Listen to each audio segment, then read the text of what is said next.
So today we're going to talk about foot biomechanics, where you see me walking, whereby I am striking with my toes as I walk backwards onto the outside edge of toe 5 and my heel, which is the outside half of my heel. And that is how I should be walking forwards as well. So I walk forwards with my toes slightly splayed further than my heels, because that's the way feet are designed to be used. And that allows all of the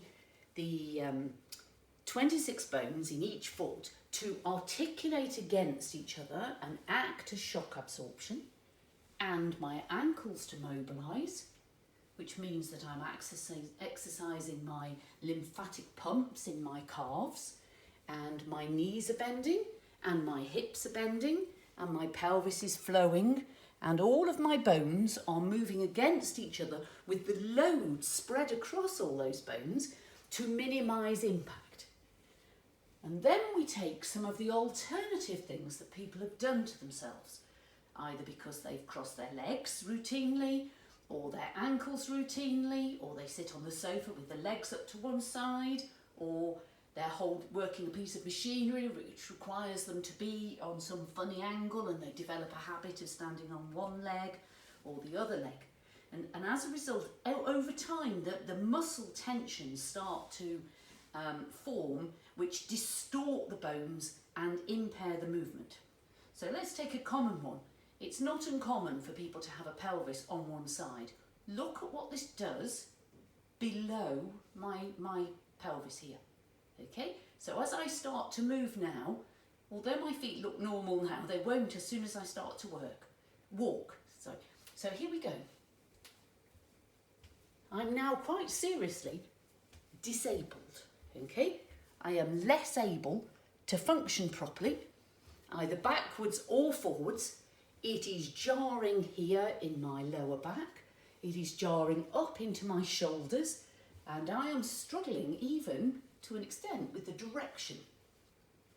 If, however, my pelvis becomes straight, but I have been a habitual leg crosser, then I may well be like this. And as you can see, and probably here, I am jarring, and it's jarring into my lower back. And as I walk backwards like that, you can see it's really jerky. I am not putting this on. This is what is happening to my frame. And these are things you can try at home.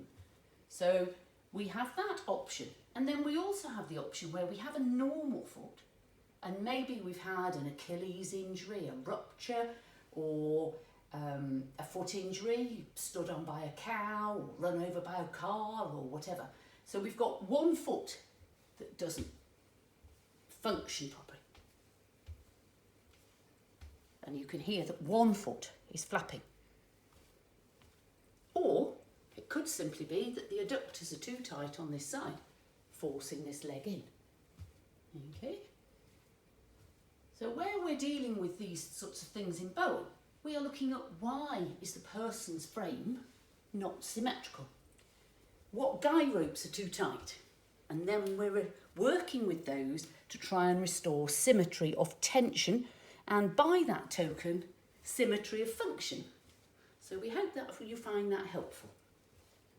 This is the way that they're rehabbing a lot of people now by putting them on walking machines in gyms in reverse, so that they can concentrate on relearning how to walk.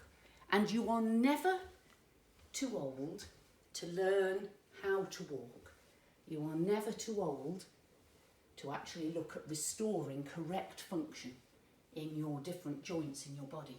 And when you do that, you improve no end the wear and tear, or the limitations on the wear and tear that you're putting your body through. If you think we can help, do let us know.